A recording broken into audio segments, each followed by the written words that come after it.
All right, Libby users, are you ready to find out what's popular on Libby in February before the month is over? Well, stick around because I've got you covered with today's video.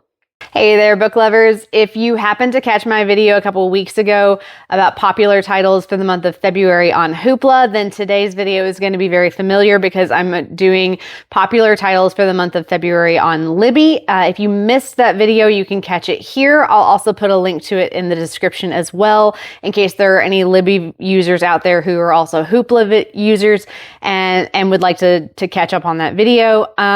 But like I said, today is a popular titles for the month of February on the Libby app.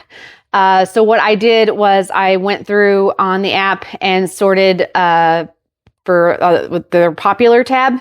And then I sorted, filtered for books. And then I selected a list of titles. I tried to pick a selection of titles that I have read before and can give you my ratings and my opinions on those. And then I also picked a selection of titles that sounded interesting to me that I have seen around that are popular, just to kind of give you my thoughts and my interests, on those. Just to remind everybody, what you're seeing, my selection on Libby may be different. If you have Libby, may differ from what you see on yours, just from library system to library system, just because that's of how Libby is set up. So just understand that it may be different, but at the very least, this may be something to put some new titles on your TBR, on your radar, to add to your list, of things that you may not be aware of, things that you might be interested in. So, let's just, dive right in.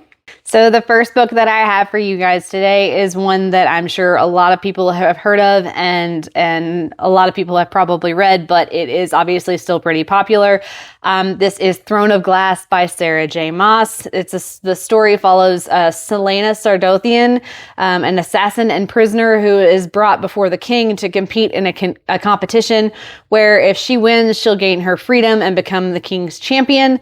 But her fight for freedom quickly becomes a fight for survival as her competitors start dying off mysteriously. And she has to solve the puzzle of what's killing them without also becoming the next victim. So this is book 1 in a completed 7-book series that also includes a novella collection. It is probably my favorite of all of Sarah J. Maas's series. It is the second series of hers that I've read. I started with the A Court of Thorns and Roses series. I read this one in 2017. I gave it 4 stars.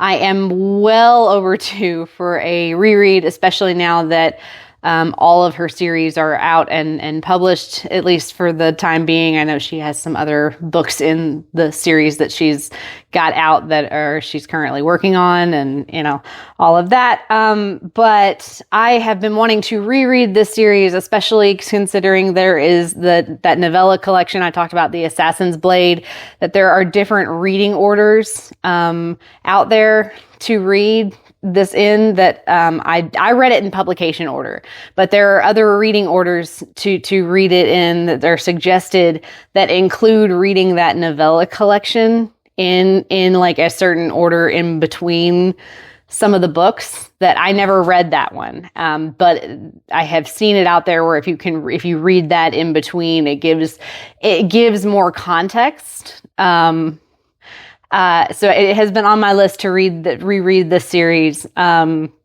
I definitely want to get back into this one. So it's nice that it's on Libby. It's nice that it's accessible, for me to be able to do that when I can get around to it. But I would highly recommend this one if you have not picked it up yet. Especially if you can get your hands on, the rest of the books in the series and that novella collection, just to kind of, it's an enjoyable experience. It has lots of twists. It has lots of things you don't see coming. It's a really fantastic book series. The next book that I have for you guys on the Libby popular list is Dungeon Crawler Carl by Matt Dinniman, which might sound familiar to you all, because I did just do a review a while back of this book. If you missed that review, you can catch it here, and I'll also put a link in the description as well. But this is the story of Carl and his ex-girlfriend's prize-winning showcat Donut, who survived the initial alien invasion of Earth that wipes out nearly all life on the planet and are forced to enter an 18-level dungeon-style game in order to survive. Their progress is now being televised to viewers across the universe in a reality TV-style show, and their very survival depends not only on their skills and abilities, but also on the number of views, favorites, and followers that they're able to gain as they move through the dungeon levels. This is book 1 in a 10-book series. There are currently 7 books available. I am currently 3 books into this series, and every book is just as unhinged and as chaotic as the one before it, and I'm actually absolutely loving it. I gave this book five stars when I reviewed it. But this book is perfect for readers who are also video game or lit RPG fans. So if you are at all video game savvy and enjoy that, you will definitely enjoy this series. Like I said, I am currently reading it now and really enjoy it. Each book ends on a cliffhanger to where you immediately want to pick up the next book. So yeah, definitely check this one out. The next book on the list that I have for you guys is Great Big Beautiful Life by Emily Henry. You guys might recognize this author if you did catch that Hoopla video. I did mention her on that one as well. She is a favorite of mine, and it seems like she's a favorite of other readers as well if she's on 2 different popular lists. But this is a story of 2 writers, Alice and Hayden, who compete for the chance to write the life story of a woman who has more than a few secrets up her sleeve to share and end up falling for one another in the process. I read this last year when it came out and gave it 5 stars. Emily Henry is a fantastic author. And she, like I said, there are very few of her books that I have read that I did not enjoy. She has a way of writing characters that just really resonate and I'm able to really relate with, and they're funny. They have chemistry with one another. This is a fantastic read specifically. The ending had me crying happy tears, which definitely does not happen often. This would be perfect for readers who are still looking for romance to read to close out February. But again, I cannot recommend Emily Henry enough. So if you haven't read any of hers, I would definitely recommend checking this one out for sure. The next book that I have for you guys is Say You'll Remember Me by Abby Jimenez. You may recognize this title if you have seen my video on it several months back. If you missed that video, you can catch it here. And again, I will also put a link to that in the description as well. But this follows the story of Samantha and Xavier, who embark on what seems like the most impossible, most ridiculous long-distance relationship due to circumstances beyond their control, all because they went on one perfect date and couldn't stop thinking about one another no matter how hard they tried. This is book 1 in an interconnected standalone series, with book 2 releasing at the end of March of this year. Abby is another one that quickly became one of my favorite authors. Her writing style is very similar to that of Emily Henry, Lucy Score, and Allie Hazelwood. And again, she is really good for character banter and just chemistry between characters. And this was another one that really put me through it. But trusting that process and knowing that, having read enough of Abby's books to know that things were going to turn out okay, was enough to keep me reading. I read this last year. I gave it 5 stars, and really, really enjoyed, the read. So again, another romance if you're looking to read a romance before the end of February, and you haven't picked up anything by Abby Jimenez, and are looking to read something of hers, I would definitely recommend giving this one a shot. Speaking of Allie Hazelwood, the next book that I have for you guys is The Love Hypothesis by Allie Hazelwood. This is the story of Olive, who enters into a fake relationship with Adam in order to appease her best friend, and unwittingly ends up falling in love with him in the process. Allie Hazelwood is known for writing funny, intellectual characters, and she really just does a fantastic job of it, in my opinion. This is a standalone, but it's part of what has become known as her STEMinist novels collection, which features a woman in STEM as one of their main characters. So a woman in like a STEM profession, a science, technology, engineering, mathematics position. It is another favorite of mine. I have yet to come across a book of Allie Hazelwood's that I've hated. So I'm kind of convinced that she can't write a bad book at this point. But again, another romance that if you're looking to read a romance before the end of February and you haven't picked up Allie Hazelwood and you enjoy reading books where a smart woman is the main character, then by all means, definitely check this one out. That's all that I have for you guys as far as books that I have read on this list. Shifting gears over to what I haven't read but looked interesting on the popular list.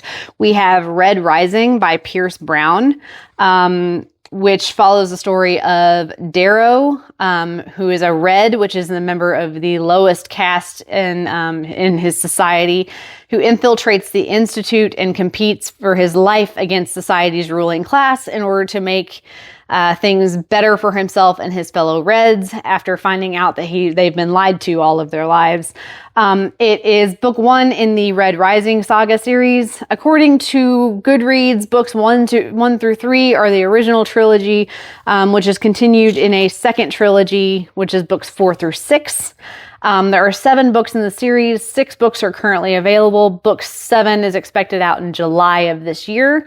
It is a dystopian fantasy set on Mars. I have been seeing this book everywhere. And I'm going to be honest, I have been avoiding dystopian genre books for a while. But this one sounds like it might be interesting enough to maybe pick up. So it is one that did make it onto my TBR after looking things up for this list and finding it. Like I said, because I have been seeing it everywhere and I have been hearing lots and lots of good things about it. And it's enough good reviews to be worth checking it out. So I will have to let you guys know what I think once I get around to it. The next book that I have for you guys is Katabasis by R.F. Kuang, which is another one that I have been seeing around everywhere, and I had to look up how to pronounce the title, which is just a really fun word to say. But it's the story of 2 rival grad students, Alice and Peter, who must put aside their differences and journey into hell to save their professor's soul, potentially at the cost of their own. It's a dark academia fantasy. I keep seeing it around. I might just have to check it out. And this is another one that I did add to my TBR just for that reason. The premise sounds right up my alley. I do like the dark academia sort of stuff. Or at least the stuff that I have read in the past. It sounds like it's Dante's Inferno inspired a little bit with that journey into hell stuff. Right. Yeah. It just sounds very interesting. It sounds like I would, enjoy it. I have a friend who is reading it now and, is enjoying it as well. So I will have to keep you guys posted. The next book that I have on the list for you guys is The Night and the Moth by Rachel Gillig. This follows the story of Sybil, a diviner capable of making predictions from the things that she sees in visions in her dreams, who must enlist the help of a mysterious knight named Roderick after her fellow diviners begin to go missing. This is book 1 in the Stonewater Kingdom series. There are 2 books in this series. Book 2 is expected to come out September of this year. This is the same author as of One Dark Window. Shadow, which I have had on my TBR for a while. And I have not gotten around to it yet, but still plan to. And this is a gothic romantasy that, like I said, just sounds really interesting. It is another one that I did add to my TBR while I was looking up titles for this list. So I will have to let you guys know what I think, but I have been seeing it around. I have heard lots of good things, so I am optimistic that I will enjoy it because it does sound right up my alley. The next book that I have for you guys on the Libby popular list is The Everlasting by Alix E. Harrow. It's a story that follows Owen Mallory, who is a failed soldier and struggling scholar who gets sent back in time to help Una Everlasting, a heroic female knight, rewrite her story. It's an adult fantasy. It has a beautiful cover and a very interesting premise about this lady knight who is stuck in this sort of time loop, and this scholar who is basically obsessed with her story, trying to help her out of it, even if it means rewriting history. Like I said, it sounds really interesting. I've not read anything by this author before. I have been seeing the cover around. And like I said, it has some pretty good reviews, on Goodreads. It's on this popular list, so a lot of people must be reading it. But yeah, it sounds interesting if you're a fantasy reader. And this sounds like something that you would be interested in. I would definitely recommend checking it out. The last book that I have for you guys in the Libby popular titles for February list, I figured we'd end February with another romance. This is First Time Caller by B.K. Borison. This is the story of hopeless romantic Lucy, who meets jaded romance hotline radio host Aiden, and sparks begin to fly. This is book 1 in this author's Heartstrings series. There are 2 books in this series so far. The third book in the series is expected to come out in February 2027. Each book in this series is meant to be inspired by a Nora Ephron classic movie.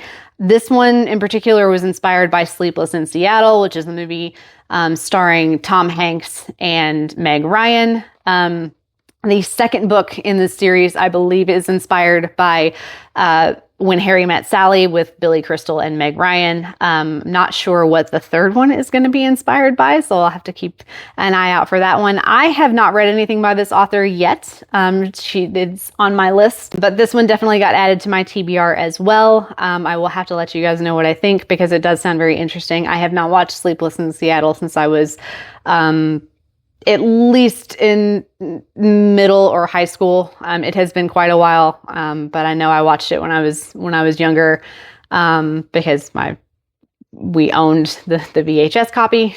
So I will have to let you guys know what I think on this one, but I do enjoy, I like the premise of the series being inspired by those romantic comedy movies, because those were really just really good, really like timeless kind of classic movies, for me at least. So I will have to let you guys know what I think on this one for sure. That is all that I have for you guys in this video today. I hope that I was able to give you some new titles to add to your TBR. If you were considering any of those that I have read, and was able to hopefully give you some feedback on them to kind of push you over the edge one way or the other. Or, if you're like me and you maybe found some new titles that you just hadn't even considered yet from those ones that I haven't read. If you saw anything that you're interested in reading today, or you have read them and you have thoughts on them, please share them in the comments. For those of you interested in finding out what's next on the channel, be sure to be on the lookout for my review of Quicksilver by Callie Hart. This follows the story of Ceres Fane, a thief from the city of Zilvarin, who inadvertently opens a portal to the long-forgotten Fey realm of Ivelia, and ends up striking a bargain with Kingfisher to use her newly discovered alchemist powers to help his people in order for him to help her find her way home. This book was so fantastic. I couldn't put it down. I immediately grabbed the next one in the series, and I really, really can't wait to share my thoughts with you guys on it, because there was just so much going on and there's so much to tell. So definitely stay tuned for that. If you liked anything in this video today and want to see more like it, please be sure to like and subscribe to the channel for more content. Otherwise, I will see you next time, and happy reading.